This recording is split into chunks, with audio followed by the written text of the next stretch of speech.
Assalamualaikum warahmatullahi wabarakatuh. Selamat siang Bapak Ibu guru semua. Pertama-tama kami ucapkan banyak terima kasih atas ruang dan waktu yang sudah Bapak Ibu berikan untuk kami. Karena pada siang hari ini kami akan memaparkan terkait dengan apa itu pemimpin dalam pengelolaan sumber daya, yaitu terkait identifikasi aset sekolah. Nah, di sini saya dan Bu Eni, kami selaku calon guru penggerak angkatan 9 akan melaksanakan kegiatan ini sebagai tugas kami untuk melaksanakan aksi nyata modul 3.2. Baik, sebelumnya kita buka kegiatan hari ini dengan mengucapkan basmalah bersama-sama.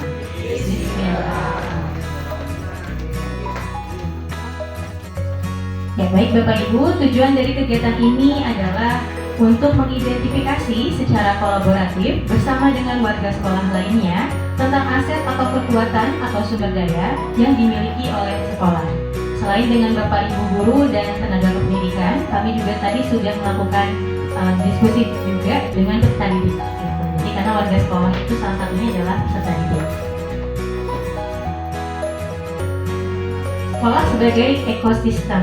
Nah, mungkin ekosistem ini bukan hal yang baru untuk Bapak Ibu, karena kita sebelumnya dulu pasti pernah pelajari di materi IPA ya Bapak Ibu ya, di mana ekosistem adalah suatu tata interaksi antara makhluk hidup dan unsur yang tidak hidup dalam suatu lingkungan. Nah, jika kita melihat sekolah sebagai suatu ekosistem, maka yang kita lihat di sini adalah adanya sebuah interaksi antara faktor biotik yang ada di sekolah, seperti murid, kepala sekolah, guru, staf atau tenaga kependidikan, pengawas sekolah, orang tua, dan masyarakat sekitar sekolah, dengan interaksinya dengan faktor abiotik, yaitu seperti faktor keuangan, sarana prasarana, dan lingkungan alam. Kedua unsur tersebut berinteraksi satu sama lain sehingga mampu menciptakan hubungan yang selaras dan harmoni. Di sini ada tabel Bapak Ibu yang membedakan antara pendekatan berbasis kekurangan dan pendekatan berbasis aset. Apa sih pendekatan berbasis kekurangan? Adalah pendekatan di mana fokus yang kita lakukan adalah berfokus kepada masalah atau pada isu. Lalu selain pada fokusnya pada masalah dan isu, berputar juga pada masalah utama. Jadi untuk pendekatan yang berbasis masalah, kita biasanya selalu mencari-cari apa sih kekurangan kita, apa sih masalah yang kita hadapi. Bagaimana cara mencari kekurangan-kekurangan tersebut dengan menggunakan bantuan dari sponsor atau institusi lain. Nah, ketika kita melakukan pendekatan yang berbasis masalah, kita biasanya lebih banyak jalan di tempat Bapak Ibu. Karena kita selalu merasa belum selesai. Jadi selalu mencari cara untuk menyelesaikan masalah yang kita miliki. Tapi untuk pendidikan, pendekatan yang berbasis aset atau kekuatan, yang kita fokuskan bukan pada kekurangan atau masalah yang kita hadapi, tapi kita fokus kepada aset atau kekuatan yang kita miliki untuk membayangkan masa depan ke depan mau seperti apa. Gitu. Nah, jadi di sini pada pendekatan yang berbasis aset, kita memikirkan tentang kesuksesan yang akan diraih atau yang telah diraih untuk mencapai kesuksesan ke depannya. Jadi untuk yang berpikir aset, maka kita tidak lagi mencari-cari cara menyelesaikan masalah, tapi kita memanfaatkan kekuatan atau aset yang kita miliki untuk memajukan institusi kita. Di sini komunitas kita adalah SMA Negeri 23 Jakarta. Nah, sekolah atau satuan pendidikan adalah sebuah komunitas, di mana komunitas ini mempunyai hak mengatur, melaksanakan, dan mengawasi kegiatan pendidikan agar efisiensi dan efektivitas penyelenggara pendidikan dapat tercapai, seperti yang diisyaratkan dalam standar pengelolaan pendidikan. Untuk dapat menyelenggarakan pendidikan secara efektif dan efisien, tentu membutuhkan peran seluruh warga sekolah melalui pendekatan komunitas berbasis aset. Oleh karena itu, kita sebagai warga sekolah harus memahami aset-aset kekuatan yang kita miliki apa saja sih? Bagaimana sih cara kita bisa mengelola aset-aset yang sudah kita miliki untuk mencapai tujuan bersama melalui visi dan misi sekolah. Lalu pendekatan ABCD, yaitu Asset Based Community Development, bagaimana pengembangan suatu komunitas itu dengan berbasis aset tadi. Nah, jadi kami harap dengan pengenalan pendekatan aset ini, kedepannya kita akan mempunyai perubahan paradigma, perubahan pemikiran, bahwa kita harus fokus dengan kekuatan atau aset yang kita miliki. Tidak lagi mencari-cari masalah yang ada. Tapi masalah itu pasti ada ya Bapak Ibu ya. Tapi jangan menjadikan patokan atau fokus kita. Fokus kita bukan pada masalahnya, tapi bagaimana mengembangkan aset-aset yang kita punya. Harapannya SMA 23 Jakarta kedepannya akan semakin berprestasi, semakin jaya. Iya Bapak Ibu, jadi demikian aset-aset yang kami berdua sudah paparkan, yang sudah kami juga tadi diskusikan dengan peserta didik. Selanjutnya mungkin Bapak Ibu ada gitu di antara yang sudah kami paparkan barusan, apakah ada yang masih terlewat gitu, yang menurut Bapak Ibu itu bisa menjadi aset sekolah kita untuk memajukan pembelajaran atau mungkin prestasi anak-anak kita gitu. Masih ada nggak kira-kira yang terlewat? Dari modal manusia, terus tadi ada modal sosial, politik, fisik, dan yang lain-lainnya.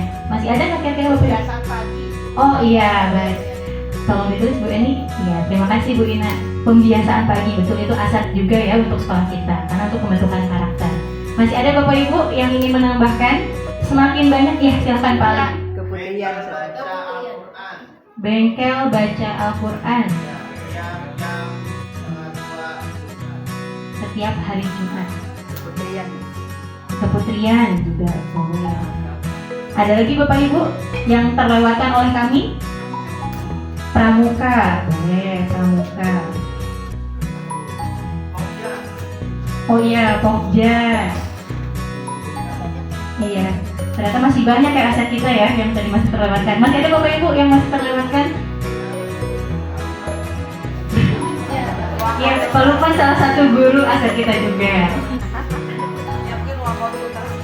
Oh iya, ruang konsultasi tadi kelewatan. Udah Ibu Irma, selesai baca sudah. Apalagi Bapak Ibu yang terlewat? Mading,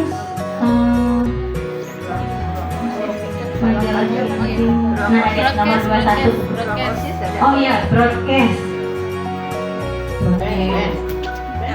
Band, oh iya belum itu di sini. Studio band ya Bu ya, studio band. Studio musik ya? Oh jangan studio band, studio musik. Oke. Ada lagi Bapak Ibu yang masih terlewat? Liga OSIS. Ruang isolasi udah ada Pak? Ruang OSIS ya. Inventaris kelas. Adanya tadi baru ruang kelas. Inventaris kelas maksudnya gimana Bu? Oh iya. Iya itu udah include di dalam ruangannya masing-masing. Iya. Alatnya emang masih ada kan Bu? Oh udah rusak ya. Nanti kita perbaharui ya. Sudah rusak nanti dihapus. Pojok rebahan di mana Pak? Oh ya dapur kelupaan ya, oh dekat pada musola kan Bu Irma udah. Iya, ada lagi Bapak Ibu yang masih terlewatkan?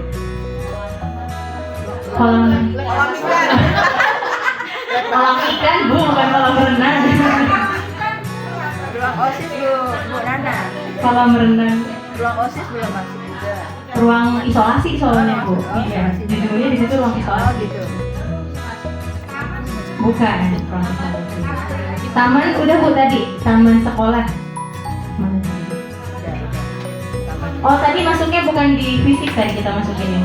Baru dimasukin ke lingkungan tadi Bu, lingkungan alam. Emang laboratorium udah ada? Laboratorium udah Bu. Nomor 9. Iya? Apa Prof? Ruang rindu.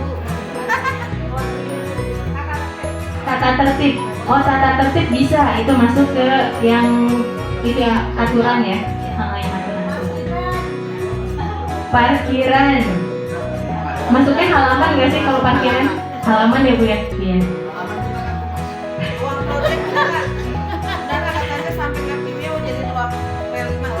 Oh iya, ruang P5, ruang Pancasila ya, bukan Pancasila.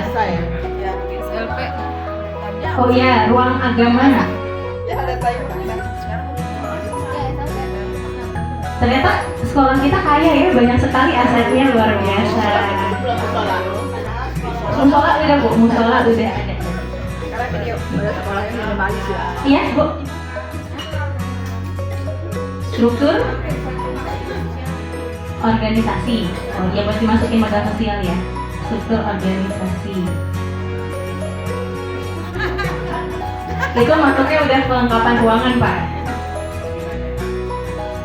Apa? Kita nggak ada ekskul pencinta alam Bapak. Koperasi kan ya? Koperasi. Oh iya, bisa masuk ke sosial ya, koperasi sekolah. Kalau finansial kayaknya nggak terlibat ya, nggak ada ya, nggak ada finansial. Apalagi Bapak Ibu?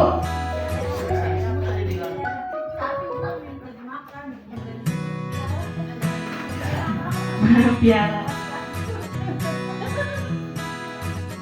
Ada lagi? Apa sudah cukup Bapak Ibu? Sudah cukup ya Bapak Ibu ya. Alhamdulillah kita dapat masukan ada sampai 16 poin untuk menambah aset-aset sekolah kita. Nah harapannya setelah kita tahu nih Bapak Ibu bahwa aset sekolah kita ternyata banyak ya, sampai kelupaan-kelupaan gitu saking banyaknya, harapannya kita bisa memanfaatkan dan memaksimalkan aset yang ada untuk mencapai tujuan bersama, yaitu visi misi sekolah kita ke depan. Sekali lagi kita sama-sama merubah fokus kita, tidak lagi hanya melihat masalah yang kita hadapi, tapi kita berusaha untuk membuat prestasi yang baik dengan aset yang kita miliki. Ya, Bapak Ibu ya, kita sama-sama belajar, saya belajar, kita juga Bapak Ibu juga belajar seperti itu. Mungkin itu ya, Bu Eni ya. Itu saja yang dapat kami sampaikan. Terima kasih atas perhatiannya dan waktunya Bapak Ibu semua. Wassalamualaikum warahmatullahi wabarakatuh.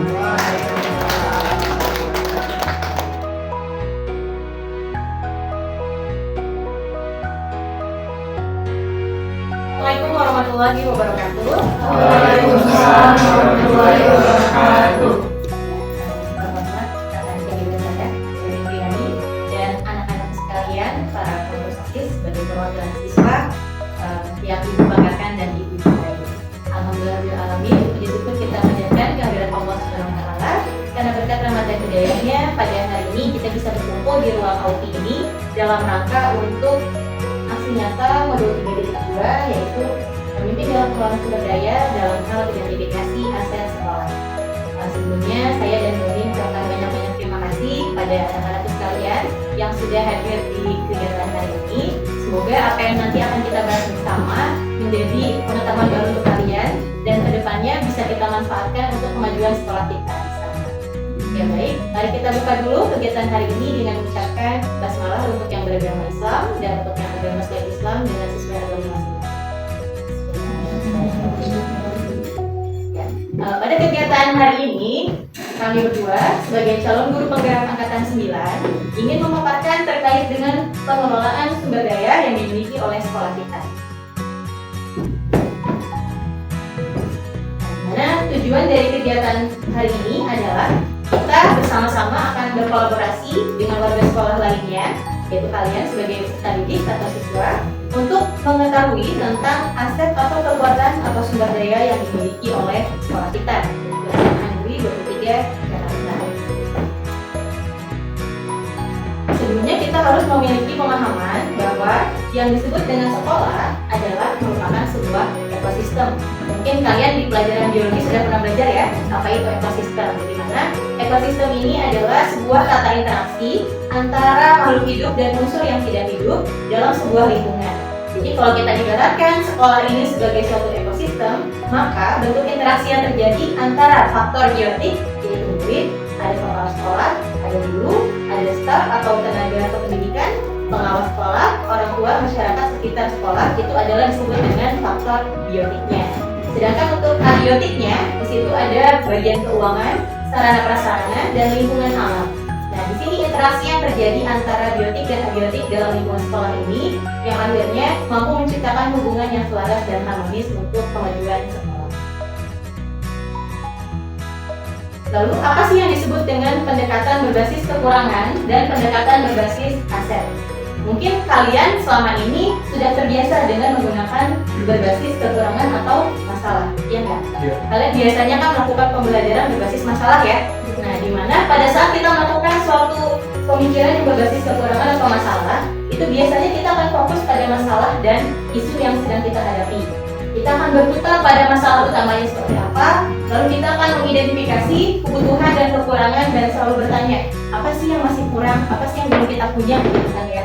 Lalu kita akan fokus mencari bantuan dari sponsor ataupun dari institusi lain, karena kita selalu merasa kita tidak punya, kita kekurangan. Akhirnya kita akan selalu mencari bantuan dari pihak lain. Lalu ketika merancang program atau proyek untuk menyelesaikan masalah, itu kita pasti tadi selalu berpikiran kita masih kekurangan apa gitu. Dan dalam mengatur kelompok yang dapat melaksanakan proyek pun kita akan berfokus kepada bagaimana menyelesaikan masalah yang ada. Nah, sekarang apa sih perbedaannya dengan pendekatan berbasis aset atau kekuatan? Ketika kita melakukan suatu pendekatan yang berbasis aset atau kekuatan, maka yang jadi fokus kita adalah aset yang kita miliki, kekuatan yang kita miliki. Jadi kita tidak lagi fokus kepada apa yang kita belum punya atau kekurangan yang kita miliki, tapi justru kita akan fokuskan kepada aset dan kekuatan kita. Dan ketika kita melakukan pendekatan yang berbasis aset, maka yang akan kita pikirkan adalah membayangkan masa depan. Jadi sudah tidak lagi berkutat dengan masalah yang sedang dihadapi, tapi apa sih yang akan kita capai ke depan? Itu orang-orang yang melakukan pendekatan berbasis aset. Dan dia akan berpikir tentang kesuksesan yang telah diraih dan kekuatan untuk mencapai kesuksesan tersebut. Jadi tidak lagi memikirkan hal yang belum kita dapatkan, tapi kita akan memikirkan, oh kita udah bisa ini loh. Bagaimana cara untuk mempertahankan dan meningkatkan yang sudah kita miliki ini? Jadi pendekatan berbasis aset. Lalu mengorganisasikan kompetensi dan sumber daya yang dimiliki.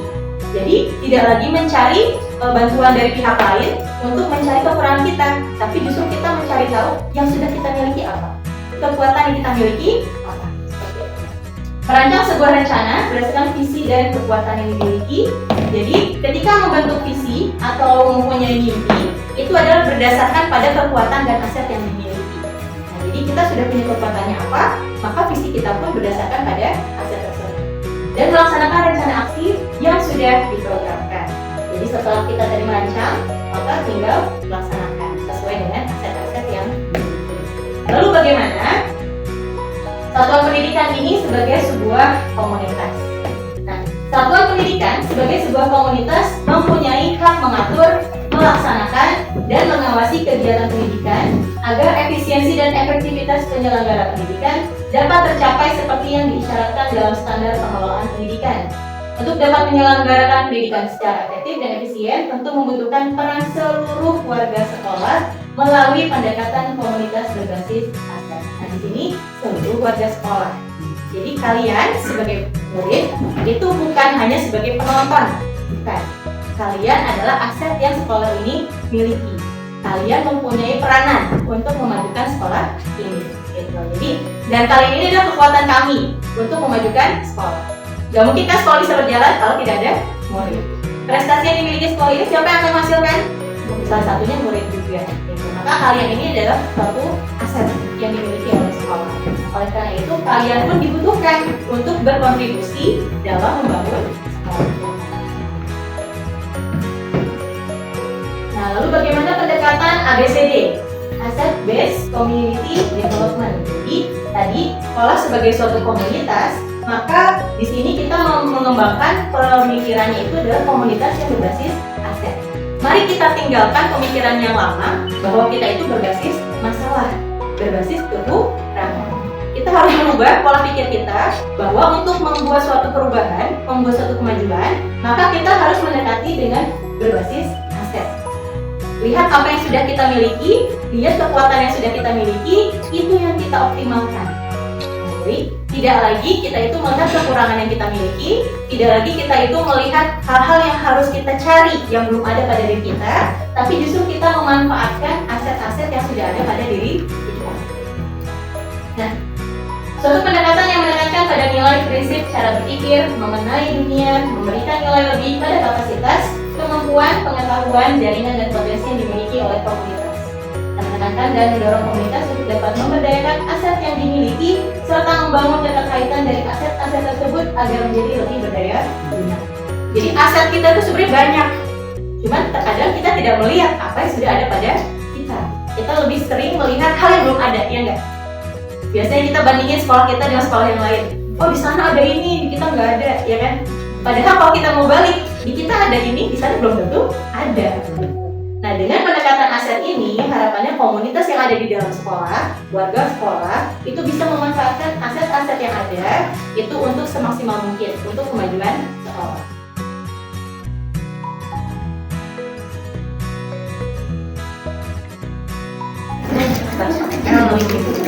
Kalau sudah mempunyai SIM, jadi